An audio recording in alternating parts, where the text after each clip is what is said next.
Hi friends, welcome back our channel. അപ്പോൾ friends എല്ലാവരും ഒന്ന് ലൈക്ക് അടിച്ച് സപ്പോർട്ട് ചെയ്യണേ. സബ്സ്ക്രൈബ് ചെയ്യാത്തവർ സബ്സ്ക്രൈബ് ചെയ്യുക, ലൈക്ക് അടിച്ചിട്ട് ഒന്ന് സപ്പോർട്ട് ചെയ്യണേ. അപ്പോൾ ഈസി ആയിട്ടുള്ള ഒരു ചിക്കൻ്റെ റെസിപ്പി. അതെ, അതിനാവശ്യമായിട്ട് ഞാൻ ചെറിയ ജാറാട്ടോ, മിക്സർ ചെറിയ ജാർ എടുത്തതിന് ശേഷം അതിലേക്ക് ചെറിയ ഉള്ളി നേരാക്കിയിട്ട് ഇട്ട് കൊടുത്തിട്ടുണ്ട്. പിന്നെ തക്കാളി ആവശ്യത്തിന് ഇട്ട് കൊടുത്തിട്ടുണ്ട്, വെളുത്തുള്ളി, മല്ലിച്ചപ്പ് ഇട്ടോ. പിന്നെ ആവശ്യത്തിന് നമ്മുടെ കയ്യിൽ ചിക്കനിലേക്ക് ഉപയോഗിക്കുന്ന മസാലകൾ എന്തൊക്കെയാണുള്ളത് അതൊക്കെ ഉപയോഗിക്കാം കേട്ടോ. അതൊക്കെ ഇട്ട് ഒന്ന് പേസ്റ്റ് ആക്കി എടുക്കാൻ വേണ്ടിയിട്ടാണിത്. അപ്പോൾ അതെല്ലാം ഇട്ട് കൊടുക്കുക. അല്ല, ഈ മസാലകളൊന്നും ഇല്ലാണ്ട് ഇഷ്ടമെന്നുണ്ടെങ്കിൽ അതിലേക്ക് കുറച്ച് പെപ്പർ മാത്രം ഇട്ടിട്ട് നമുക്ക് പേസ്റ്റ് ആക്കിയിട്ട് ചിക്കൻ ഒന്ന് മസാല കൂട്ടിയിട്ടൊന്ന് റോസ്റ്റ് ആക്കി എടുക്കുക. നല്ല ടേസ്റ്റ് ആയിരിക്കും കേട്ടോ. അപ്പോൾ ഒരു ലേശം വെള്ളം പാകത്തിന് ഒഴിച്ച് ഒന്ന് പേസ്റ്റ് ആവാൻ വേണ്ടിയിട്ട് അങ്ങനെ ഞാനതൊന്ന് മിക്സിയുടെ ജാറിൽ അടിച്ചെടുക്കുകയാണ് കേട്ടോ. അപ്പോൾ നല്ല ടേസ്റ്റ് ഐറ്റംസ് ആണ് കേട്ടോ. ഞാൻ കുറേ പ്രാവശ്യം 2-3-4 എന്നല്ല ഒരുപാട് പ്രാവശ്യം ഉണ്ടാക്കി ട്രൈ ചെയ്ത് നോക്കിയാൽ നല്ല ടേസ്റ്റാണ് കേട്ടോ. അപ്പോൾ നല്ല രീതിക്ക് ഒന്ന് പേസ്റ്റ് ആക്കി എടുത്തതിന് ശേഷം നമുക്ക് എന്ത് വേണം, നമ്മുടെ ആ ചിക്കന് നേരാക്കി വെച്ചിട്ടുണ്ട് ഞാൻ കേട്ടോ, കഴുകി ക്ലീൻ ചെയ്ത് വെച്ചിട്ടുണ്ട്. അതൊന്ന് ഒരു ഫോർക്ക് വെച്ചിട്ട് അതൊന്ന് കുത്തിയിട്ട് അതിൻ്റെ ഉള്ളിലൊക്കെ ഇതിൻ്റെ ജ്യൂസ് ഇറങ്ങാൻ വേണ്ടിയിട്ടൊന്ന് കുത്തിയിട്ട് മസാല എത്രത്തോളം പിടിക്കണം അത്രത്തോളം ടേസ്റ്റ് കൂടുള്ളൂ. അതുകൊണ്ട് തന്നെ ആ ചിക്കൻ ഒരു ഫോർക്ക് വെച്ചിട്ടൊക്കെ ഒന്ന് കുത്തി കൊടുത്തു കേട്ടോ. ഞാൻ മാത്രമല്ല കേട്ടോ, എൻ്റെ ഹിബമോളും കൂടി എന്നെ ഹെൽപ്പ് ചെയ്യാൻ വേണ്ടി വന്നിട്ടുണ്ട് കേട്ടോ. അപ്പോൾ ഹിബമോളും ഇടക്ക് വെച്ച് കുത്തുന്നുണ്ട്, ഒന്ന് ശരിയാവണില്ല. എന്നാലും മക്കളുടെ ഒരു ആഗ്രഹമല്ലേ, അവരൊന്ന് കുത്തിയിട്ട് അവർക്ക് ഒന്ന് പഠിക്കട്ടെ വിചാരിച്ചിട്ടോ.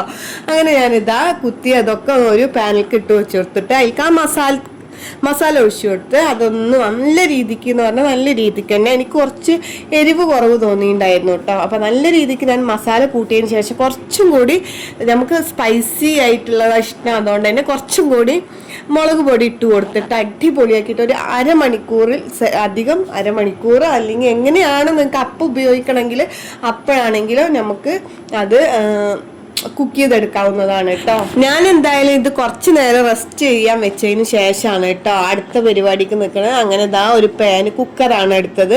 കുക്കറിൻ്റെ അടിയിൽ കുറച്ച് ഓയിൽ ഒഴിച്ചു കൊടുത്തു കേട്ടോ. അധികം ഒന്നും വേണ്ട, കുറച്ചൊന്ന് അതിൻ്റെ അടി ഒന്ന് പരക്കണ രീതിക്ക് കുറച്ച് ഓയിൽ ഒഴിച്ചു കൊടുത്തിട്ട് പിന്നെ നമ്മൾക്ക് ഈ ഒരു ചിക്കൻ്റെ ഓരോ പീസും അതിൻ്റെ ഓരോ സൈഡിലായിട്ട് ഇങ്ങനെ വെച്ച് കൊടുക്കണം കേട്ടോ.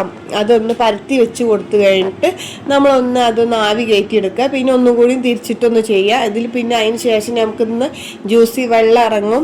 അപ്പോൾ അതൊരു പാനിലിട്ടിട്ട് നമുക്കൊന്ന് ഫ്രൈ ചെയ്തെടുക്കാൻ വേണ്ടിയിട്ടാണ് കേട്ടോ. അപ്പോൾ അത് എല്ലാ പീസും ഞാൻ ഇതിൽ തന്നെ ഒതുക്കി കേട്ടോ. കുറച്ചധികം പീസ് ഉണ്ടായിരുന്നു, അതും ബാക്കി വന്ന മസാലയും കൂടെ ഇതിൽ ഒഴിച്ചിട്ട് കൊടുത്തിട്ടോ. അതിന് ശേഷമാണ് ഈ മസാലയാണ് കേട്ടോ ടേസ്റ്റ്. കാരണം ഈ മസാലയും ചിക്കനും കൂടി മിക്സ് ആവുമ്പോൾ ഭയങ്കര ടേസ്റ്റാണ് കേട്ടോ. അതാണ് പറഞ്ഞത്, നമുക്ക് എരിവ് വേണ്ടവർക്ക് എരിവ്, അല്ലെങ്കിൽ പെപ്പറിൻ്റെ ടേസ്റ്റ് ഇഷ്ടമുള്ളവരുണ്ടാവും, അതിന് പെപ്പർ ഇട്ട് കൊടുക്കാവുന്നതാണ് കേട്ടോ. ഈ മുളക് പൊടിയൊക്കെ ഇട്ടതിന് പകരം നമുക്ക് കുരുമുളക് പൊടിയോ കുരുമുളകോ വെച്ചിട്ട് നമുക്ക് ഇതുപോലെ ചെയ്യാവുന്നതാണ് കേട്ടോ.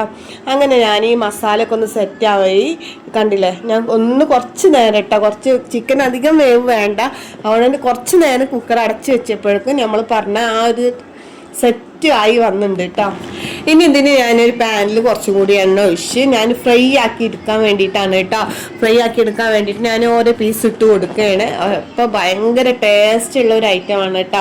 എല്ലാവർക്കും ഇഷ്ടമാവുന്ന ഒരു ടേസ്റ്റി ആയിട്ടുള്ള, നമുക്ക് ചോറിനും ഉപയോഗിക്കാവുന്നതാണ്, നമുക്ക് പലഹാരങ്ങൾ എന്താണെന്ന് വെച്ചാൽ അതിനും കൂട്ടിയിട്ട് കഴിക്കാവുന്നതാണ് കേട്ടോ. അധികം ഒന്നും വേണ്ട, ജസ്റ്റ് ഒന്ന് പേസ്റ്റ് ആക്കി എടുക്കുക, ഇതിലൊഴിച്ച് ഒന്ന് ഫ്രൈ ആക്കി എടുക്കുക, അത്രേ വേണ്ടുള്ളൂ കേട്ടോ. അപ്പോൾ ഭയങ്കര ടേസ്റ്റാണ്. കണ്ടില്ല, ഞാൻ ആ മസാലയൊക്കെ നല്ല രീതിക്ക് തന്നെ മസാല കയ്യിൽ പിടിച്ച് പതിഞ്ഞ് വന്നിട്ടുണ്ട് കേട്ടോ. ഇത് ഞാൻ ഒരുപാട് പ്രാവശ്യം ട്രൈ ചെയ്തതിന് ശേഷമാണ് കേട്ടോ ഞാനൊന്ന് നമ്മുടെ ഉള്ള സൗകര്യത്തിൽ ഞാൻ നിങ്ങൾക്കുമായിട്ട് ഷെയർ ചെയ്യണം കേട്ടോ. അപ്പോൾ അത്രയും ടേസ്റ്റുള്ള ഒരു ഐറ്റംസാണ്. ഇതിൻ്റെ മസാലയൊക്കെ ഭയങ്കര ടേസ്റ്റാണ് കേട്ടോ. അതാണ് എന്താ പറയുക, പ്രത്യേക സ്മെല്ലും എല്ലാം കൂടെയാണ് കേട്ടോ. അപ്പോൾ എന്തായാലും എല്ലാവരും ഒന്ന് ട്രൈ ചെയ്ത് നോക്കുക. പിന്നെ ഇഷ്ടമായ എല്ലാവരും ഒന്ന് ലൈക്ക് അടിച്ച് സബ്സ്ക്രൈബ് ചെയ്യാത്തവരാണെങ്കിൽ സബ്സ്ക്രൈബ് ചെയ്തിട്ടൊന്ന് സപ്പോർട്ട് ചെയ്യണേ. എല്ലാവരും അവസാനം വരെ കണ്ടിട്ട് തന്നെ സപ്പോർട്ട് ചെയ്യണേ. ലാസ്റ്റ് ഇതിൻ്റെ പുറത്ത് ഞാൻ ഒരു നുള്ളിട്ടോ, ഒരു പിഞ്ച് ഞാൻ മല്ലിച്ചപ്പും കൂടി വെതറി കൊടുത്തിട്ടുണ്ടായിരുന്നു. കണ്ടില്ല, നല്ല അടിപൊളിയായിട്ട് കണ്ടില്ല, നല്ല ടേസ്റ്റിൽ കിട്ടിയിട്ടുണ്ട് കേട്ടോ. അപ്പോൾ ഇത്രയുള്ള വീഡിയോ. ബൈ.